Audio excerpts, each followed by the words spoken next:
하나님 말씀 한 목소리로 같이 읽으시겠습니다.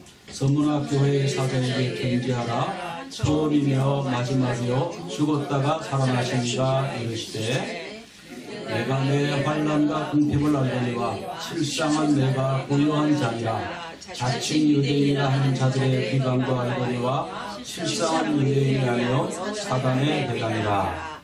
너는 장차 받을 고난을 두려워하지 말라. 볼지어다 마귀가 장차 너희 가운데서 몇 사람을 오게 던져 시험을 받게 하리니 너희가 10일 동안 환난을 받으리라. 네가 죽도록 충성하라. 그리하면 내가 생명의 관을 네게 주리라.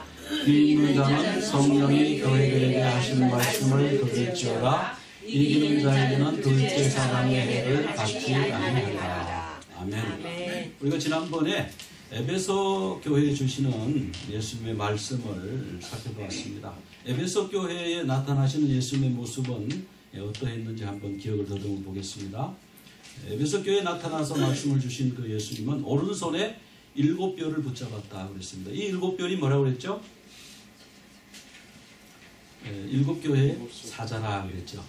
그리고 7 금촛대 사이를 거니시는 분이다 그랬습니다. 예수님은 여기처럼 오른손에 7뼈를 붙잡고 이 촛대 사이를 다닌다. 근데 사실은 이 촛대가 아니고 메노라라고 그랬죠. 올리브 기름으로 하는 이 성막에 있는 성막 왼편에 있지 않습니까? 이 왼편에 있는 메노라 등대 사이를 다니신다. 이 등대 하나하나가 교회의 모습으로 우리 주님이 설명하셨습니다. 이 말씀은 우리 예수님이 교회의 말씀을 전하는 사자, 목사도 붙들고 있고 교회도 붙들고 있다는 거예요. 교회도 돌보고 있다. 여기 끄름이 좀 많이 났구나. 심지가 너무 짧구나. 다 돌아보신다. 기름이 떨어졌구나. 돌아보세요. 그래서 우리가 교회에 대해서 생각할 때 우리 주님이 하실 것이다. 그런 믿음은 이런 말씀에서 근거해서 하는 거고요. 내 생각으로 주님이 하실 것이다. 그 좋지만 근거가 있어야죠. 근거는 바로 오늘 이 말씀입니다. 근데 그런 모습으로 이 메노라 사이를, 교회 사이를 다니시는 우리 주님이 어떤 말씀을 주셨냐면 내가 너의 어떠한 점을 아노라. 에베소 교회는 7가지를 안다고 했어요. 너의 행위, 수고, 인내, 악한 자들 용납하지 아니한 것, 거짓 사도를 시험에서 알아낸 것, 그리고 내 이름을 위해서 견딘 것, 니골라당을 축출한 것, 7가지를 아노라. 그런데 한 가지 잘못된 거 있다. 그게 뭐냐면 첫사랑을 버렸다. 첫사랑을 왜 버렸을까? 3가지로 지난번에 살펴봤습니다. 교회가 선지가 한 40년이 넘었어요. 에베소 교회가. 그러니까 오래되니까 그냥 앉으면 눈 감고 기도하고 찬송 부르다가 그 시간 되면 일어서고 우리 그러잖아요. 우리 처음에 어떤 교회 가면 우리도 굉장히 헷갈려요. 어디서 일어서고 어디서 앉지. 그런데 그 교인들은 잘 일어서고 잘 앉습니다. 습관이 되기 때문에. 그게 잘 믿는 게 아니에요. 그건 습관이 된 거죠. 그러니까 이제 이 습관이 좋은 면도 있고 이 습관이 또 타성을 갖다 주는 면도 있습니다. 그러다 보니까 예배의 감격이 사라지고 형식이 굉장히 강조되고 형식만 잘 맞추면 된다. 이렇게 이제 생각하기 쉽다. 그러면 첫사랑을 잃어버립니다. 그 다음에 이제 이단 사상을 분별하고 배격하기 위해서 진리를 가지고 치열하게 논쟁하고 싸웠습니다. 진리를 수호하다가 보니까 사랑을 잃어버린 거예요. 여기는 뭐가 잘못됐네. 누구는 뭐가 잘못됐네. 이거는 그 말은 뭐가 잘못됐네. 이런 거를 이제 자꾸 시시비비를 가리다 보면은 사랑을 잃어버리죠. 첫사랑을 잃어버리는 거예요. 사랑과 진리가 같이 있어야 돼요. 진리 없는 사랑, 맹목적인 사랑입니다. 이 곤란합니다. 그런데 사랑이 없는 진리, 이거 무섭습니다. 사람 죽입니다. 정죄해서 죄인 만들어버려요. 그래서 이 사랑과 진리가 같이 가야 돼요. 사랑과 공의, 이게 같이 가야 되는 거예요. 그래서 진리 쪽을 막 강조하다 보면 사랑이 없어지는 수가 있어요. 그래서 첫사랑을 그래서 잃어버렸다고 보는 거죠. 그 다음에 또 하나는 에베소 교회는 소아시아 교회의 모교회였어요. 소아시아에 7교회가 있었지 않습니까? 그 외에 또 교회가 더 있었어요. 몇 개. 그 소아시아 지역에서 그 사도 바울이 세웠고요. 디모데가 와서 목회했고, 그럼 브리스길라, 아굴라, 아볼로, 그 다음에 마지막에 지금은 사도 요한이 와서 목회를 하고, 그러니까 쟁쟁한 사도들이 와서 목회를 하고, 말씀을 아주 정통한 분들이 와서, 그 다음에 여기 누가 와 있었어요? 예수님의 어머니 마리아까지 여기 와 계시네요. 그러니까 이 모교회지 완전히. 어떤 그 교회, 다른 교회 다 합쳐도 이 교회만 못하지. 그러다 보니까 자부심이 대단한 거예요. 우리 교회가 제일이다. 일도 많이 했어요. 교회도 주변에 많이 개척하고 많이 돕고, 교육 프로그램도 좋고, 건물도 있고, 돈도 많고, 자만심. 그 첫사랑을 잃어버리는 거예요. 건물을 사랑하게 되는 거예요. 교육 프로그램을 사랑하게 되는 거예요. 그래서 첫사랑을 잃어버려요. 여기에 대해서 우리 주님은 뭐라 하냐? 어디서 떨어졌는지 생각하고 remember, 그리고 회개하라 repent, 그리고 return, 그 처음 행위로 돌아가라, 그렇게 말씀하셨어요.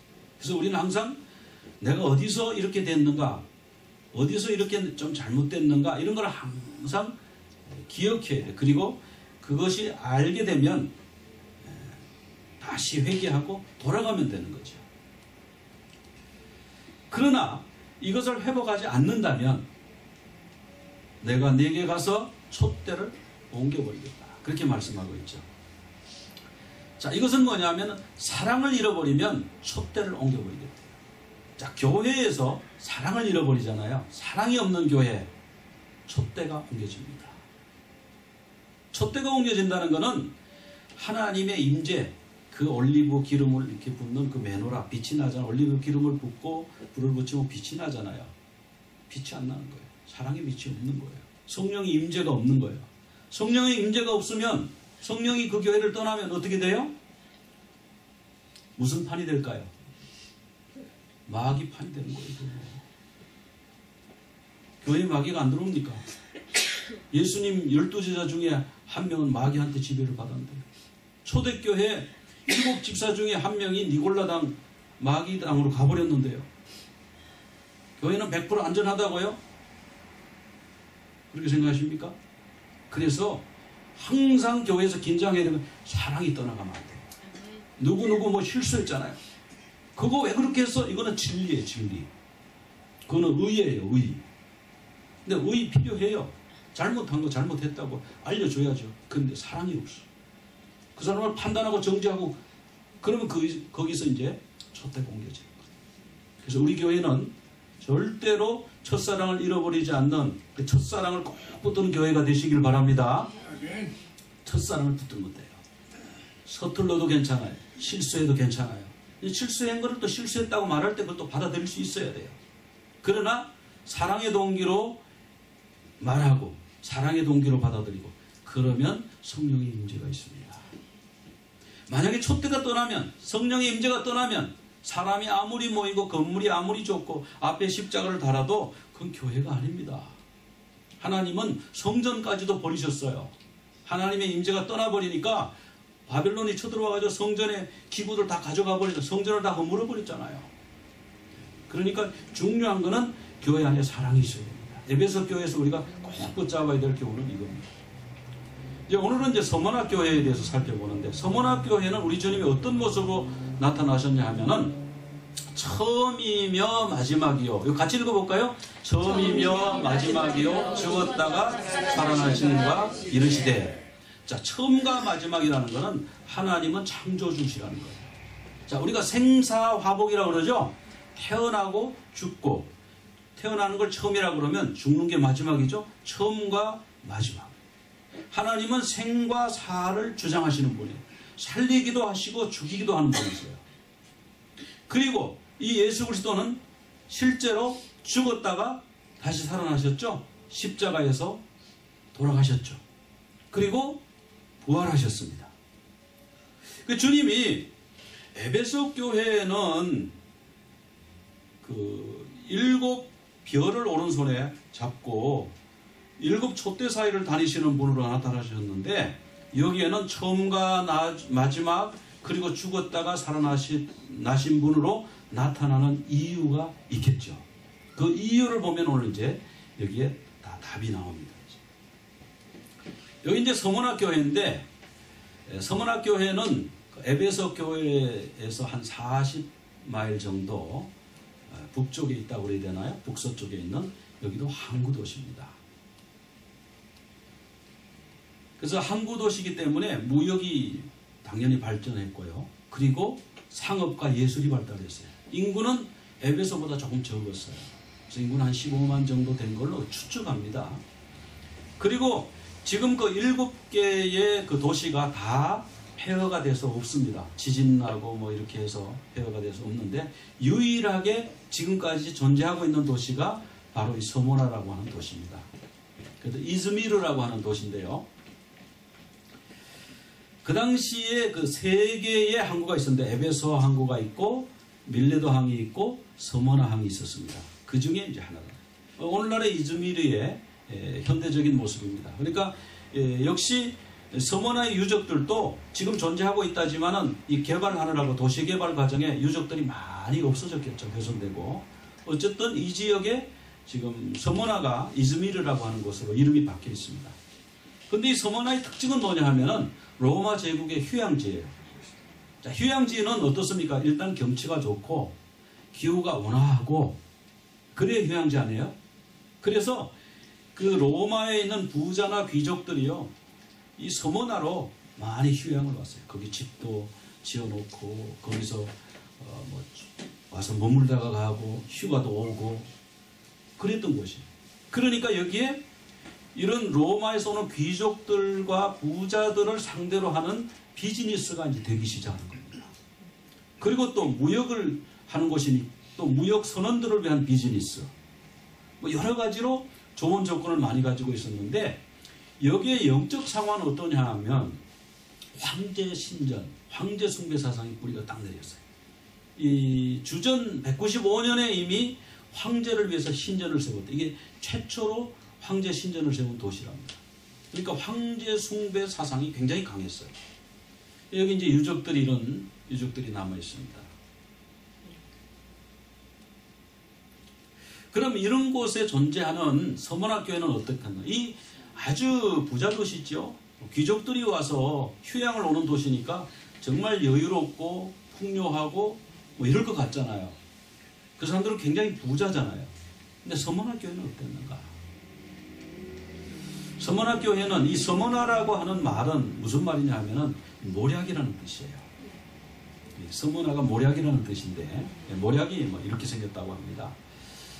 그런데 이 모략은 아주 귀한 향료예요. 그래서 예수님이 탄생하셨을 때 동방박사들이 3가지를 가지고 왔습니다. 뭐를 가져왔습니까? 황금과 유향과 모략을 가지고 왔어요.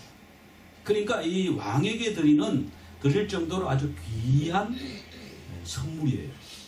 아주 좋은 것입니다. 그런데 이 좋은, 이 몸에 좋고 향이 좋은 이 모략을 얻기 위해서는 어떻게 해야 되냐 하면, 이 나무를요 두들겨야 돼요. 두들겨 가서 진액이 나오도록 두들기고 막 으깨고 부수고 빻고 그렇게 해야 이걸 얻을 수가 있대요. 근데 이것을 짓이기면 짓이길수록 향이 점점 진해진대요. 그러니까 이 서머나 교회는 정말 그 여유롭고 풍요로운 도시 환경에 비해서 이 교회가 진짜 이런 그대로 모략과 같은 진리김을 당하고 두들겨 팹을 당하고 부서지고 그러면서 하나님 앞에 향기를 발했던 그런 교회입니다. 서머나 교회는 로마 황제 숭배를 거부했죠. 황제를 나의 주 나의 하나님 그렇게 하면 돼요. 그리고 그 황제 심상이 절하면 모든 게 무사 통과입니다. 뭐 직업을 갖는데도, 먹고 사는데도, 사람들과 어울리는데도, 또 여긴 비즈니스가 잘 되니까 비즈니스 하는데도 아무 어려움이 없어요. 그런데 황제를 나의 주요 나의 하나님이라고 고백을 못하는 거예요. 그래서 어려움을 겪고 있는 거죠. 신앙의 정절 때문에 어려움이 오고 있습니다. 그래서 그 상인들이 그 길드라고 하는 상인 조합을 만들어 놓고 그 조합에 들어온 사람들끼리만 비즈니스를 해요. 근데 그 조합에 들어오는 조건이 뭐냐면 황제 숭배를 하는 사람만이 들어올 수가 있어요. 그러니까 예수 믿는 사람들은 황제 숭배를 안 하기 때문에 그 조합에 못 들어가요. 비즈니스를 못 합니다.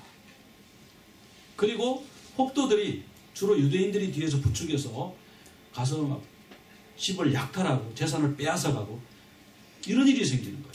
그래서 환란을 당해서 점점 가난해지고 궁핍해지고 나중에 순교까지 하게 되는 이런 일이 서머나 교회에서 있었습니다. 그런데 이들은 이런 환란 중에서도 믿음을 굳게 지켰습니다. 자, 서머나 교회는 우리 주님이 뭐라고 하냐면은 내가 너의 환란과 궁핍을 안다.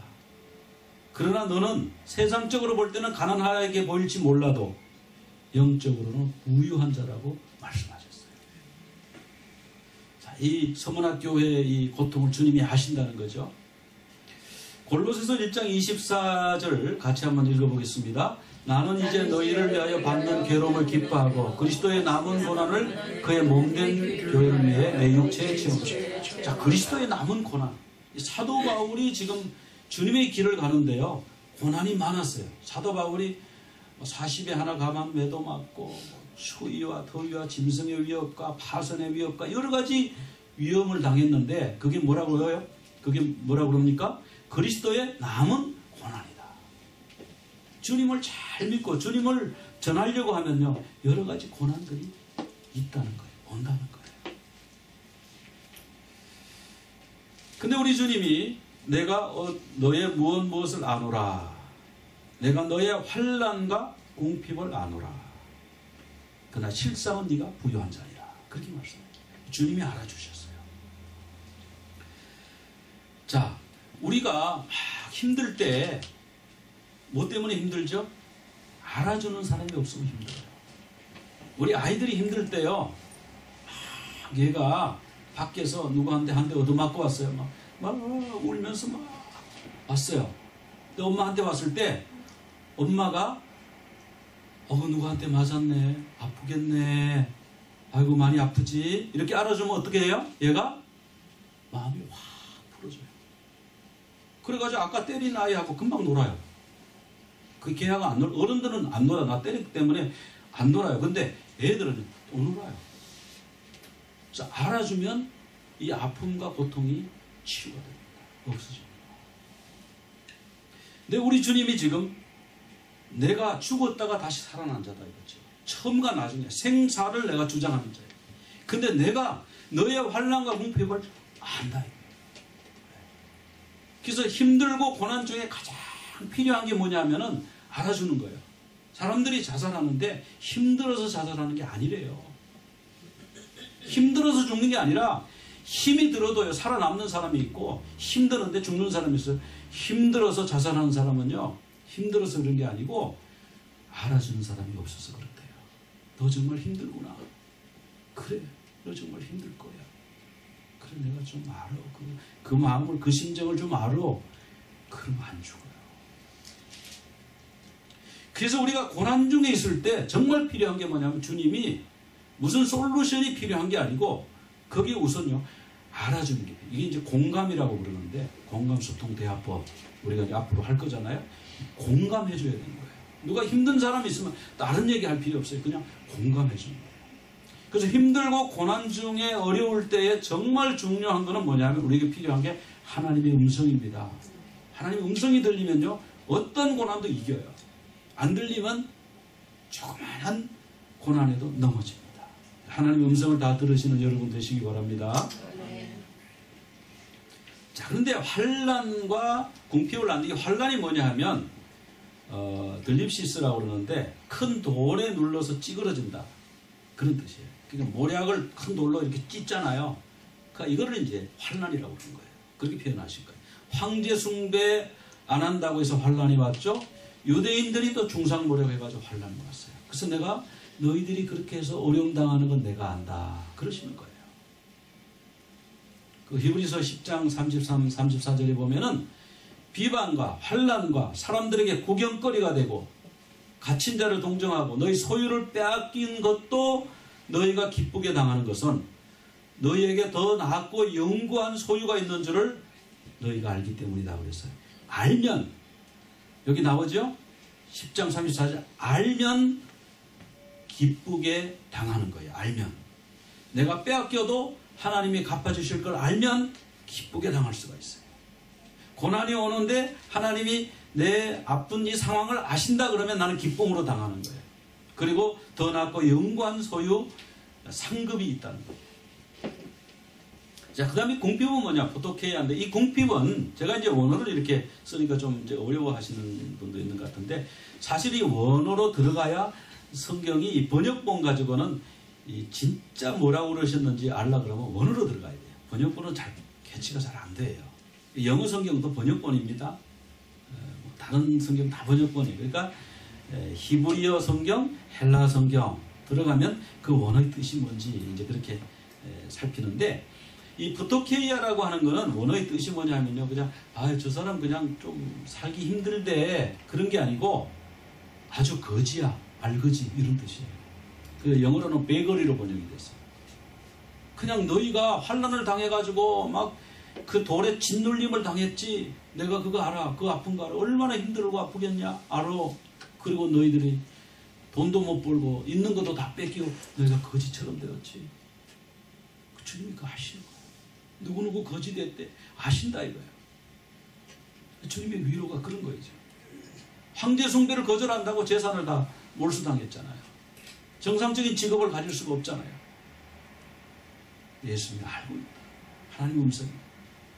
그런데 네가 지금 가난하고 고통당하고 그렇다는데 사실은 부자야. 사실은 영적으로 얼마나 부자냐. 천국에 얼마나 큰 부하가 쌓여있는. 근데 라오디게아 교회는 나는 부자라고 생각했지만 영적으로는 가난한 교회였어요. 예수님이 보시는 부유함의 기준은 그 사람이 얼마나 돈을 많이 가졌냐 그게 아닙니다. 얼마나 믿음에 부유한가 그런 걸 보셔야 돼요. 왜냐하면 이 물질은 천국에 하나님의 것이니까, 천국에 쌓여있는 거니까. 그러면 여기에도 이 서머나 교회에도 사단이 들어왔어요. 에베소 교회에도 사단이 들어왔죠. 사단이 들어와가지고 니골라당의 교훈이 들어왔었죠. 서머나 교회에도 사단이 들어왔습니다. 어떤 사단이 들어왔냐면 자칭 유대인이라고 하는 사단이 들어왔습니다. 근데 그 사단은 유대인이 아니라 사탄의 회당이라고 했습니다.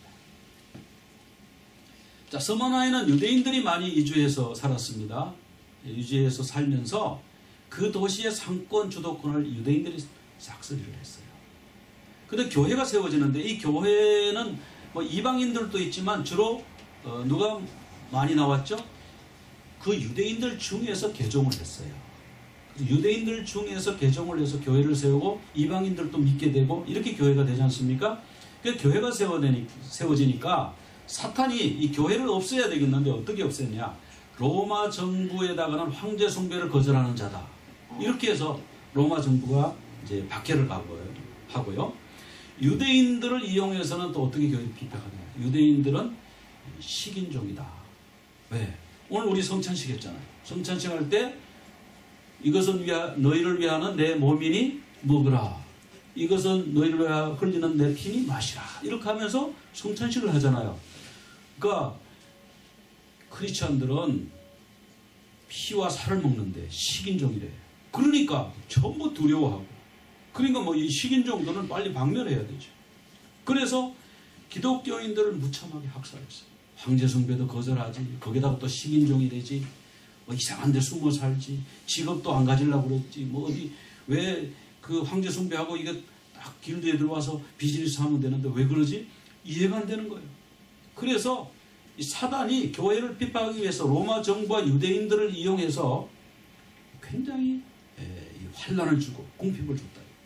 그래서 우리 주님이 그 유대인들을 보고 뭐라면 사탄의 회당이다. 이 회당이란 말은 영어로는 시나고그예요. 유대인들이 요즘도 모이죠. 시나고그에서. 수나고게 투 사탄인데 사탄의 회당이다. 너희들이 자칭 유대인이라고 그러고 아브라함의 자손이라고 그러고 하나님의 선민이라고 그러는데 내가 볼 때 너희들은 하나님의 선민이 아니고 사탄의 시나고그다. 그렇게 말씀하신 거예요. 어떻게 했길래? 사탄의 이제 전략이 여기 나옵니다. 이 일곱 교회에 보면 다 사탄이 다 공격을 했어요. 첫째로 어떻게 공격했습니까? 유대인을 통해서, 동족들을 통해서 공격했어요. 모르는 사람한테 당하는 것보다가요, 아는 사람한테 당하면 더 아픕니다. 배신감 있죠, 배신감. 배신감. 그전은 너와 내가 친구였잖아. 너와 내가 그래도 친척이나 마찬가지였잖아. 근데 이제 어떻게 나를 그럴 수가 있어? 나를 어떻게 그렇게 비난할 수가 있어? 나를 식인종의 괴수라고 부를 수가 있어? 배신감. 더 아파요. 사탄은 이전법을 쓰는 거예요. 바깥에 있는 사람들을 통해서 교회를 핍박하기도 하지만요, 교회 안에 있는 사람들끼리 해가지고 법정에 가가지고 교회 법정에 그런 일들이 있잖아요. 동족을 통해서 교회 안에서 역사합니다. 그래서 이런 걸 빨리 잘 분별해야 돼요. 그 다음에 사회적으로 소외시켜버렸어요. 상인조합의 길드에 못 들어오게 한 거예요. 왜? 황제숭배 안 했잖아. 들어오지 마. 그러니까 비즈니스를 못해요. 돈을 못 벌어요. 그래서 경제적으로 궁핍하게 만들었어요. 그 다음에 극심한 공포를 줬어요. 잡아다가 뭐 짐승 거기다 하고 뭐 이게 신체 고문도 가하고 공포를. 그 다음에 생명을 빼앗아. 그렇죠. 이 사탄의 전략. 교회를 핍박할 때 하는 전략. 실제로 이제 이 폴리캅이라고 하는 순교자가 요 다음 때에 순교합니다만은 지금 이 편지 쓸 때는 폴리캅이 아직은 젊을 때예요. 이 폴리캅이라는 분인데 이분이 그 서문화 교회의 감독이에요. 서문화 교회, 요즘으로 말하면 서문화 교회 담임 목사님이에요. 근데 이분은 그 사도 요한으로부터 말씀을 배웠어요. 사도 요한으로부터 말씀을 배웠으니까 사도 요한이 그랬겠죠. 내가 말이지 그때 갈릴리 바다에서 예수님을 직접 봤어. 그때 예수님이 이런 말씀을 주셨고 그때 상황은 이런 상황이었어. 내가 예수님의 손을 잡아봤어. 뭐 이런 얘기를 하면 이분들이 이제 그래서 그 속사도라고 그래요. 사도를 이어서 그 다음 그 분들인데, 어른들인데, 사도들은 결국 나이가 들면 이제 돌아가시게 되잖아요. 그럼 그 다음 사도를 이은 그 다음 분들 중에 한 분이 이 폴리캅입니다. 그래서 이분이 늘 사도 요한에게서 배운 그 말씀, 예수님을 직접 보고 만지고 같이 함께 거했던 그분들의 말씀을 듣고 서문학교에서 늘 그 말씀을 가르쳤대요. 그런데 이제 황제 숭배를 하지 않는다고 해서 핍박이 이제 오는 거예요. 그러니까 성도들이 조심하셔야 됩니다. 나다니지 마시고 어디 다른 데 숨어 있으십시오. 그래서 성도들이 굳이 이분을 폴리캅을 시골 농장의 어떤 조그만 집에다가 모셔놨어요. 그런데 이제 이 로마 정부하고 특별히 유대인들이 이 교회를 박멸하려고 어떻게든지 폴리캅이 어디 있는지 찾아내려고 그러는데 그 폴리캅의 하인이라고 그래요. 그 하인 한 사람이 붙잡혔어요. 그래서 이 사람은 고문을 했어요. 그러니까 고문에 못 이겨서 어디 숨어 있습니다 얘기를 해버린 거예요. 그러니까 이제 로마 정부 관리들이 쫙 온 거예요. 그런데 사흘 전에 폴리캅이 꿈을 꿨는데 꿈에 자기의 베개가 불 위에 놓여 있더래요. 그래서 자기는 내가 화형을 당해서 죽나 보다. 그렇게 이제 아는 거예요. 그래서 주변 사람들한테 얘기를 했답니다. 내가 틀림없이 화형을 당해 죽을 것 같다. 내가 화형을 당해 죽을 것 같다. 그런 얘기를 했대요. 사흘 전부터. 근데 실제로 로마 관리들이 왔습니다. 오니까 그 로마 관리들을 불러들여서 음식을 아주 진수성찬을 차려서 대접을 했어요. 우리 집에 오신 손님이니까 잘 드시라고. 그리고 저한테 기도할 시간 좀 주십시오. 그 정도는 줄 수 있잖아요. 그래서 그 기도하시라고. 서서 이분이 계속 기도했대요. 기도하고 이제 시간이 다 되어서 이분이 이제 잡혀서 나귀를 타고 간 거예요. 이제 원형 경기장에 이제 쫙 사람들이 이제 구경꾼들이 모여 있고 사나운 짐승들이 막 지금 쇼를 하고 있는데 총독이 물었습니다. 그 총독하고 폴리캅하고 어릴 적에 서로 친분이 있대요. 그래서 내가 예정을 생각해서 너에게 부탁이 있다. 그냥 예수님 한 번만 부인해라. 다음에 더 하라고 안 할게. 여기서 한 번만 딱 하면 그냥 내가 너를 석방해 줄게. 이제 나이도 있고 이때가 86세라고 그러는데 86세 나이에 이게 뭐냐. 그러니까 그냥 예수님 부인해. 한 번만 해. 딱 한 번만. 이렇게 한 거예요. 그러니까 폴리카비 이렇게 얘기하는 겁니다. 나의 주님은 86년 동안 나를 한 번도 모른다고 하신 적이 없는데 내가 어찌 그 주님을 배반하고 주님을 모른다고 할 수 있느냐. 그러니까 이 총독이 화가 나는 거예요. 이렇게 배려하고 이렇게 기회를 만들어줘도 나를 배신해. 그래서 화가 나는 거예요. 그러면 사자굴이 던져놓을까? 아니면 화형을 시킬 수도 있고 빨리 결정해. 그러니까 원하는 대로 하라고. 그렇게 된 거예요. 그래서 이제 그 전령이 나가서 폴리카비 그리스도인이라는 것을 부인하지 않는다. 자기가 그리스도인이라고 스스로 고백했다. 3번 외친 겁니다. 그러니까 군중들이 와 하는 거예요. 그러면서 이제 어떻게 할까? 이 폴리카비를 어떻게 할까? 사자우리에 던질까? 아니면 불태울까? 어떻게 할까? 막 이러니까 군중들이 막 불태우는 걸 동원한 거예요. 물 화형시켜라, 화형시키려는 거예요. 그래서 이제 장작을 모았는데 그 장작을 모은 사람들이 유대인이랍니다. 유대인들이 장작을 모아놓고 말뚝을 박아놓고 이제 거기다 못을 박는데, 왜냐면 뜨거운 막 몸을 비틀고 막 거기 못 견디고 이러니까 못을 박는데 폴리카비 그랬대요. 나를 못 박지 말라. 이 화염을 하나님이 나를 이 화염을 견디게 해주실 것이다. 그러니까 나는 못 박지 마시오. 그래서 그대로 올라가서 나무에 기둥에 서니까 그냥 묶기만 했대요. 묶고 이제 불을 붙인 거예요. 불을 붙였는데 뭐 이상한 현상이 나타났대요. 이 불이 폴리카비의 몸을 태우지 않고 이렇게 아치 모양으로 해서 했는데 폴리카비 타는 게 아니라 구워지는 듯이 이제 그렇게 되고 향기가 진동을 했다. 뭐 이런 이제 전해오는 이야기가 있어요. 그게 이제 서문학 교회 사람들이 쓴 편지에 나오는 내용들입니다. 자, 이렇게 이제 화형을 당해서 폴리카비 죽어갔다. 이런 식으로 이 폴리카비 서문학 교회에서 12번째 순교자라고 해요. 그러니까 고문당한 사람은 수를 셀 수도 없고 12번째 지금 순교자. 그리고 지금 그 성지순례 그 터키 지역을 가보면 그 교회에 뭐 기념교회라고 세워놓은 거는 실제 그 교회가 아닙니다. 그 굉장히 크게 웅장하게 세워놨어요. 그건 다 기념교회예요. 실제 교회는 어디 있었는지도 모르고 그냥 터가 여기 있었을 것이다. 이게 교회 털 거다. 그런 정도예요. 근데 그 기념교회 중에 그 이 서머나에 있는 폴리캅 기념교회가 제일 유명합니다. 이게 아주 크고 웅장하고 여기는 제가 못 들어가 봤어요. 여기는 그때 수리 중이라고 안 들여보낸다고 해서 아예 여기를 여행 코스에 안 들어갔고 가도 여기 안에 들어가는 거는 좀 드물다고 합니다. 잘 개방을 잘 안 한대요. 그 이슬람 국가거든요.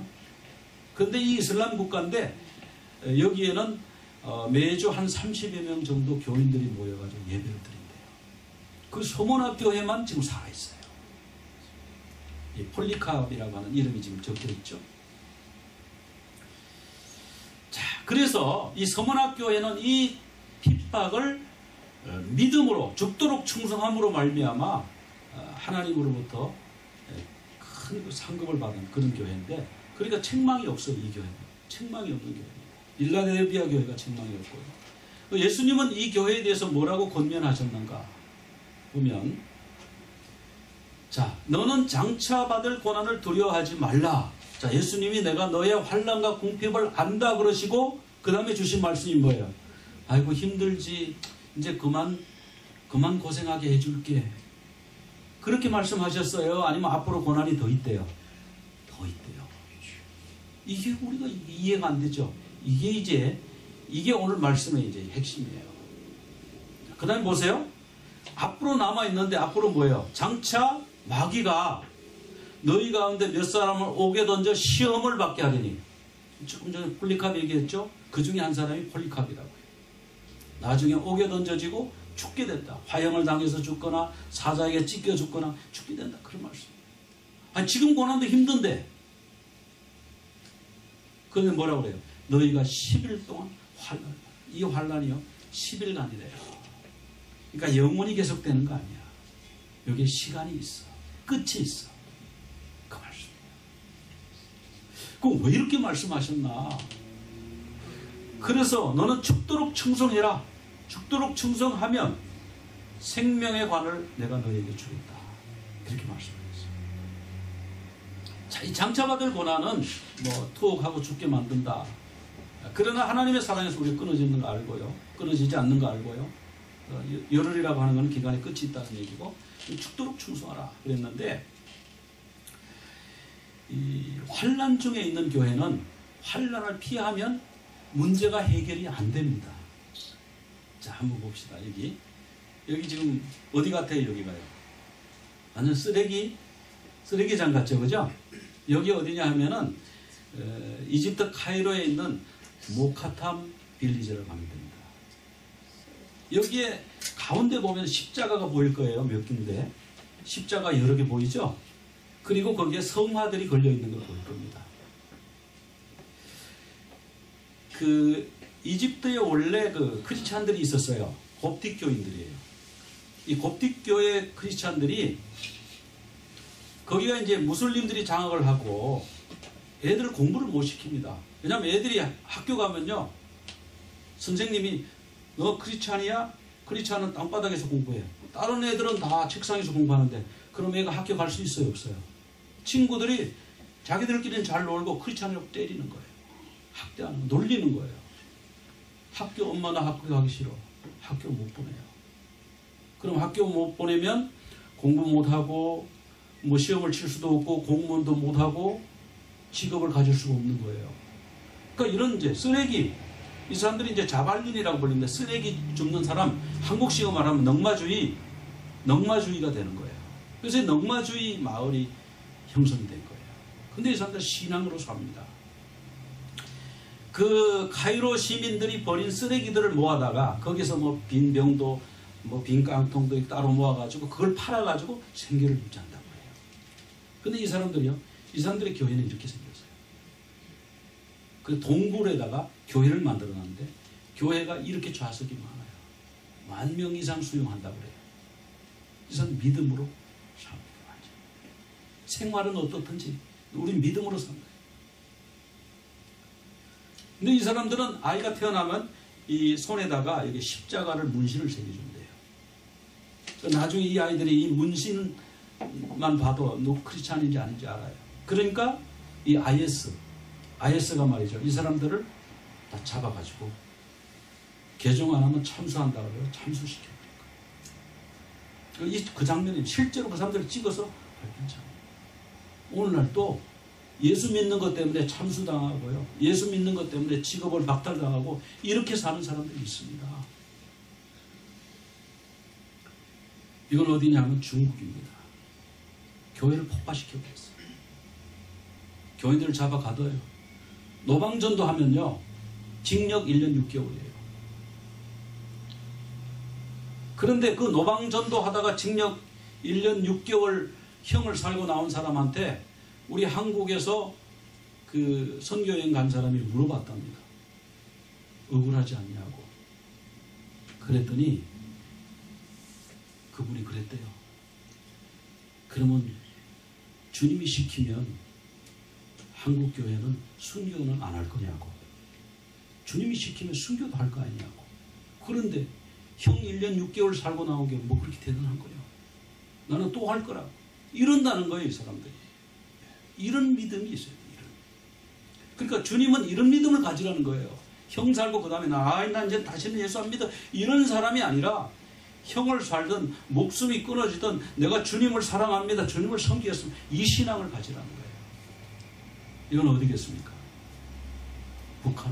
북한 지하교회. 북한에는 교인들이 죄다 박멸시켰어요. 완전히 그냥 기독교를 박멸시켰다고 생각했는데 아직도 이렇게 숨어서 말씀 보고 기도하는 교인들이 있다고 합니다. 우리 주님이 이런 사람을 정말 귀하게 보시고 편안하게 뭐 불편해서 교회 안 나옵니다. 뭐 해서 나는 교회가 싫습니다. 교회가 뭐 멀어서 못 옵니다. 뭐 못 옵니다.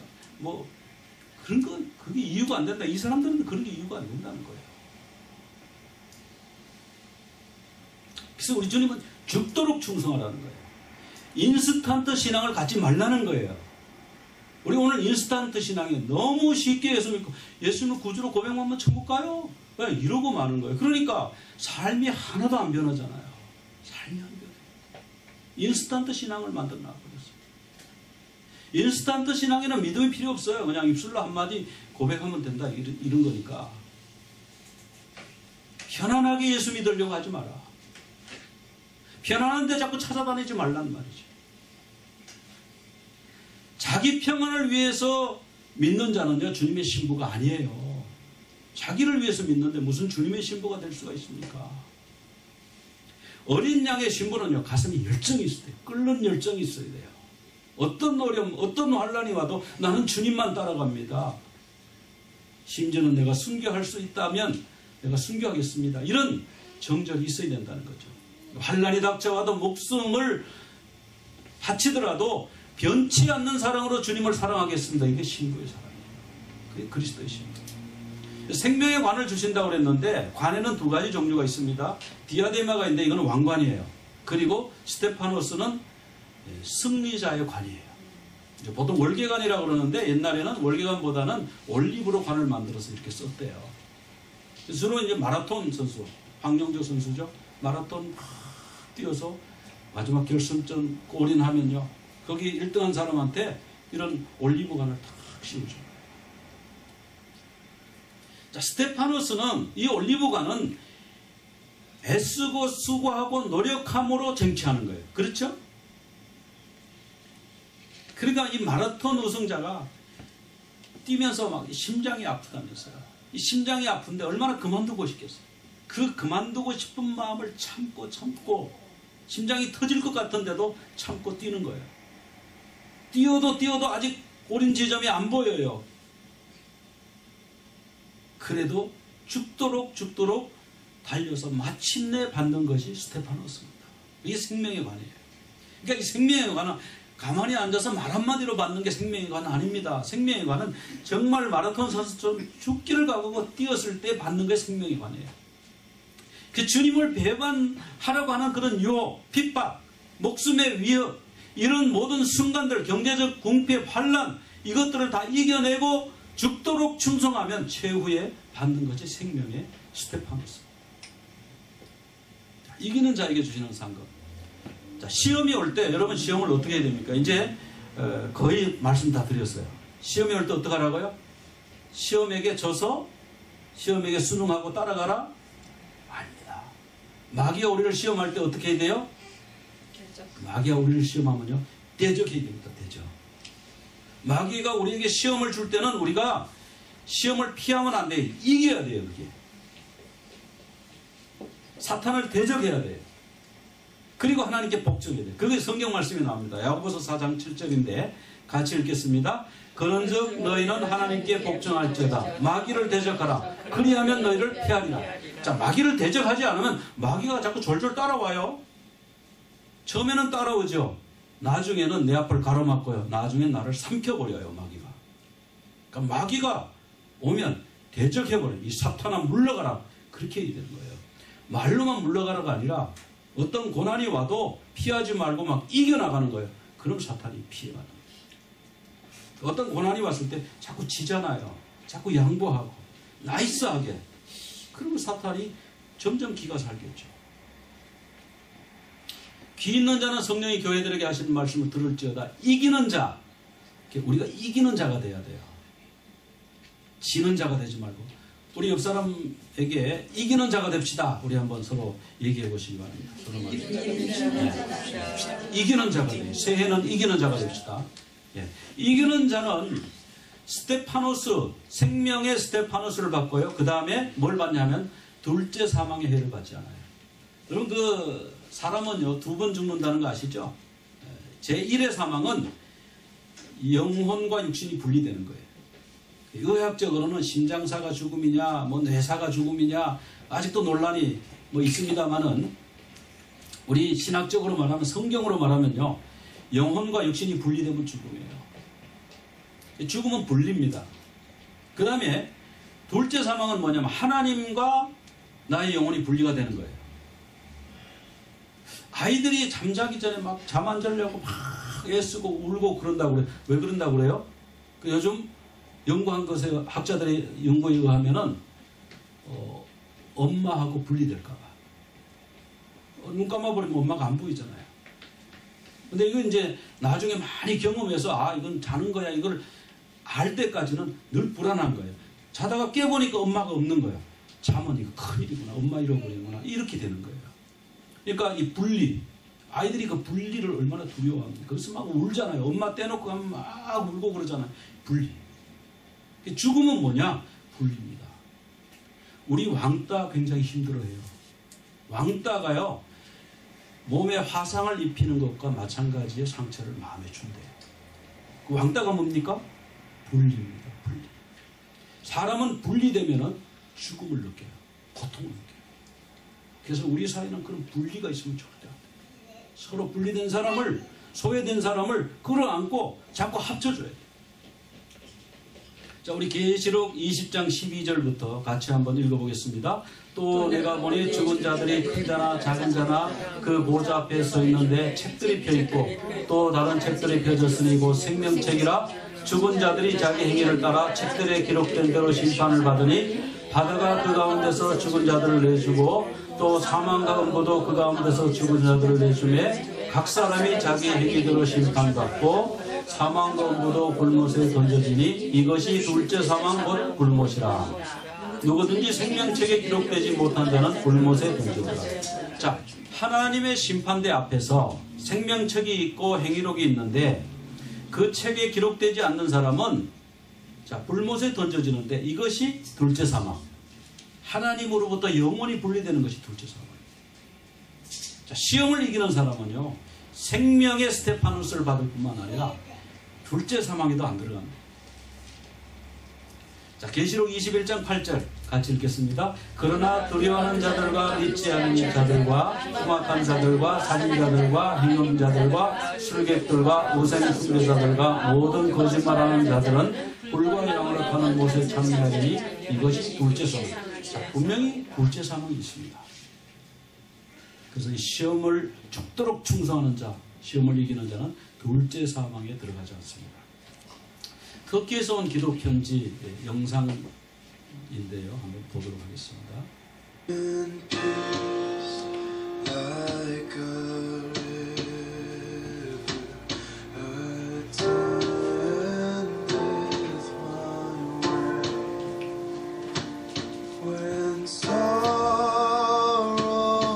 터키에 말라카야라고 하는 도시가 있었는데 5명의 무슬림이 성경 인쇄하는 거기에 그 사람들이 들어와서 선교사와 크리스찬을 무참하게 죽이는 그런 내용입니다.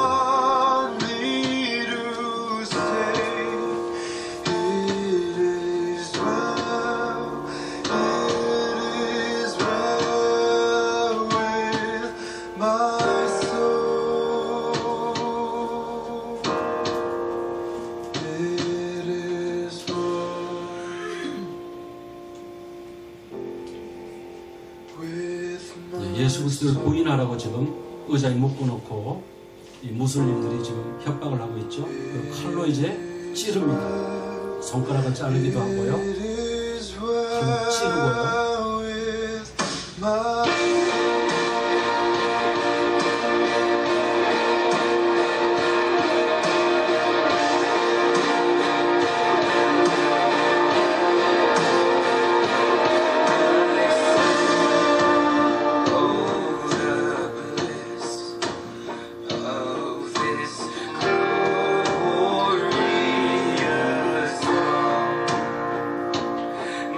My sinner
사탄은 우리를 공격합니다. 우리가 미국에 있기 때문에 직접적으로 죽임을 그런 목숨의 위협까지는 받지 않고 있는데 앞으로 어떻게 될지 모릅니다. 앞으로 대환란 시대가 오면 어떻게 될지 모릅니다. 사탄이 교회를 허물어뜨리기 위해서 공격해올 때, 또 나를 어렵게 할 때, 힘들게 할 때, 여러분 그것을 어떻게 하면 되겠습니까? 그것을 피하는 것이 길이겠습니까? 아니면 맞서 싸워야 되겠습니까? 아니면 어떻게 해야 되겠습니까? 사탄이 나에게 어떤 환난으로 공격해 올 때 내가 정말 죽도록 충성해서 믿음을 지키시겠습니까? 우리 이 시간 잠깐 합심해서 기도하겠습니다. 사탄은 우리를 계속 공격하려고 할 겁니다. 우리 교회를 공격하려고 할 겁니다. 예수님이 그게 없다고 그러지 않으셨어요.